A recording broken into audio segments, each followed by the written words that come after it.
Hello aspirants. As you know, I am Huma Akhtar and I have qualified 63rd BPSC with 180 rank. तो मैं आज आप लोग से डिस्कशन करना चाहती हूँ मेंस से रिलेटेड कुछ स्ट्रैटेजी के बारे में। तो मेंस की स्ट्रैटेजी जो मैं बहुत देख रही हूँ, जो बहुत स्टूडेंट्स कंफ्यूज हो रहे हैं कि पेपर 2 जीएस पेपर 2 में सेक्शन 2 जो इकोनॉमी एंड ज्योग्राफी जिसमें पूछा जाता है उसको कैसे प्रिपेयर करना है। तो उसको प्रिपेयर करने का मैं अपना एक तरीका बता रही हूँ। तो अगर वो आपको लगे कि वो आपके अकॉर्डिंग आपके स्ट्रैटेजी को सूट करता है या आपको ज़्यादा स्कोर करवा देगा तो आप ये स्ट्रैटेजी फॉलो कर सकते हैं। मैंने यही स्ट्रैटेजी फॉलो किया था। सबसे पहले मैंने क्या किया था ना, पेपर 2 के लिए GS paper 2 section 2 for mains, उसके लिए जिसमें इकोनॉमी एंड ज्योग्राफी का सेक्शन है एंड कुछ बिहार के भी टॉपिक्स हैं। तो मैंने पास्ट ईयर के सारे क्वेश्चंस उठाए थे। मैंने पास्ट ईयर के सारे क्वेश्चंस को कर लिया था। जैसे फॉर एग्जांपल कुछ मुझे पास्ट ईयर्स याद हैं। जैसे मैंने पॉवर्टी का एक प्रॉपर आंसर बनाया था। फिर मैंने इंडस्ट्रीज़ शायद था एंड ग्रीन रेवोल्यूशन था, 5 ईयर प्लान था। इस तरह से कुछ क्वेश्चंस थे। इंक्लूसिव ग्रोथ था, डेमोग्राफिक डिविडेंड पे क्वेश्चंस पूछा गया था। तो मैंने इस तरह से पास्ट ईयर उठा करके सबके एक प्रॉपर आंसर प्रिपेयर कर लिए थे, मतलब बॉडी पार्ट एक प्रिपेयर कर लिया था और एक इंट्रो जो किस तरह से लिखना है वो मैंने प्रिपेयर कर लिया था। तो ये तो हो गया कि आपने पास्ट ईयर प्रिपेयर कर लिया।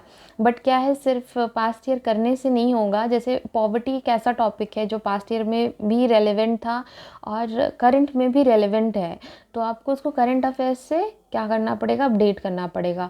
तो मैं यही बोलूँगी कि आप एक काम करना, एक फ़ाइल बनाना, ठीक है, फ़ाइल क्रिएट करना और फिर उसके बाद जैसे मान लो 20 से 25 टॉपिक जो पास्ट ईयर के हैं उसको, हर टॉपिक को आप एक पेज पे लिख देना। जैसे पॉवर्टी एक टॉपिक पे हो गया, फिर दूसरा हो जाएगा इंक्लूसिव ग्रोथ दूसरे पेज पे, लूज शीट जो होता है A4 के उस पर लिख देना।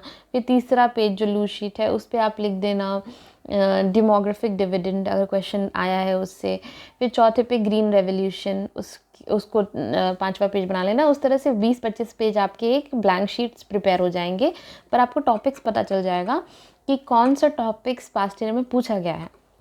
अब आप क्या करेंगे, मैं तो सबको यही बोलती हूँ कि न्यूज़पेपर रीड करें। दो न्यूज़पेपर रीड करें, हिंदी हो या इंग्लिश हो। तो आप रीड करिए न्यूज़पेपर, ठीक है, 2 न्यूज़पेपर। और स्पेसिफिकली आप एडिटोरियल पार्ट उसका रीड करें, क्योंकि एडिटोरियल पार्ट में जो मेंस बेसिकली दे रहे हैं और जो इन फ्यूचर देना चाह रहे हैं, क्योंकि एडिटोरियल रीड करने से क्या होता है कि आपको उसके बारे में एनालिसिस पता चलता है किसी पर्टिकुलर टॉपिक का, ठीक है। अब जैसे फॉर एग्जांपल फार्मर प्रोटेस्ट चल रहा था करेंटली, ठीक है, तो आप एक सीक्वेंस देखेंगे। जैसे फॉर एग्जांपल जो लोग द हिंदू फॉलो कर रहे हैं, इंग्लिश न्यूज़पेपर अगर फॉलो कर रहे हैं, तो हिंदू फॉलो कर रहे हैं, तो आप एक देखेंगे कि पहले जो फार्मर्स बिल आया, तो पहले द हिंदू क्या देगा, उस बिल के बारे में देगा, प्रोज एंड कॉन्स उस बिल के बारे में बताएगा। फिर दूसरे दिन क्या देगा कि एडिटोरियल पार्ट में कि उसके उसके प्रो में कि हाँ ऐसा ये बिल के सपोर्ट में, फिर उसके अगेंस्ट में क्या कॉन्स है। और इस तरह से आपको एक न्यूज़पेपर, कोई भी न्यूज़पेपर हो, वो इसी तरह से ही ओवरऑल वो करते हैं।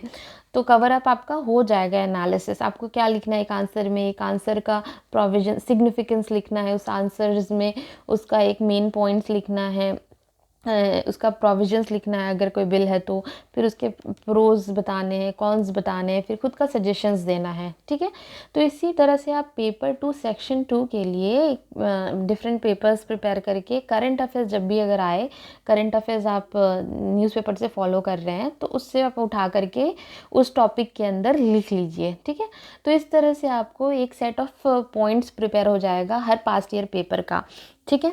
हर पास्ट ईयर पेपर का टॉपिक प्रिपेयर हो जाएगा, तो आपके पास काफ़ी अच्छा मटेरियल एंड रेलेवेंट मटेरियल हो जाएगा और ये एक एज देगा आपको दूसरे स्टूडेंट्स लोग से, ठीक है।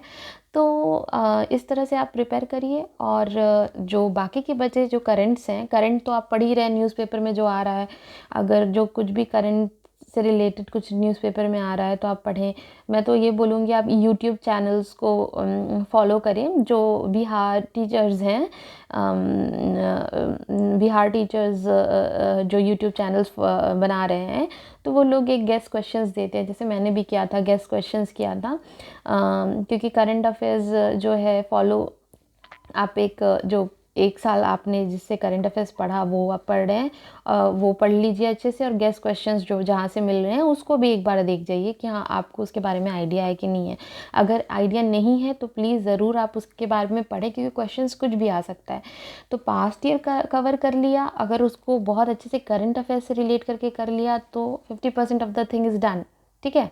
एंड नेक्स्ट जो रेस्ट ऑफ द क्वेश्चंस जो अभी आने वाले हैं वो आप गेस्ट क्वेश्चन से करें, जो करंट अफेयर्स आपने पढ़े पूरे एक साल उस मैगज़ीन से करें, और जो न्यूज़पेपर पढ़ रहे हैं उससे करें। आपको इस तरह से करना पड़ेगा, ठीक है।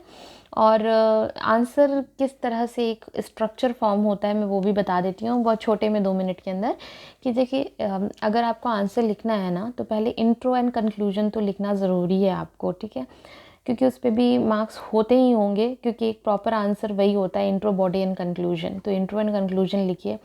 फिर ओवरलोड ऑफ डेटा देना नहीं है, कुछ हल्का फुल्का डेटा ऐसा दे दीजिए जो बहुत नॉर्मल हो, आपको रिमेंबर में भी बहुत ईजी हो।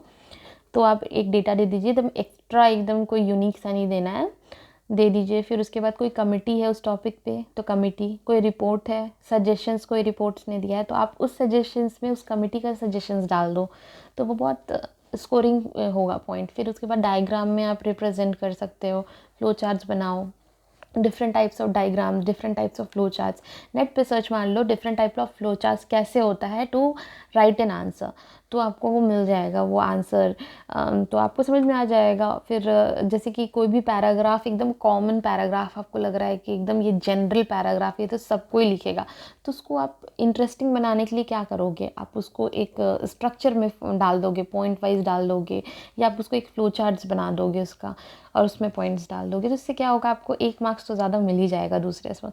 तो ये सब तरीका होता है मार्क्स लाने का। सिर्फ knowledge is not important, how you convey your knowledge and how you make things easier for the examiner is also very important. I hope ये वीडियो आप लोगों के लिए हेल्पफुल रहा, एंड मैं और भी वीडियोज़ लेकर के अब आऊँगी धीरे धीरे मेंस से रिलेटेड।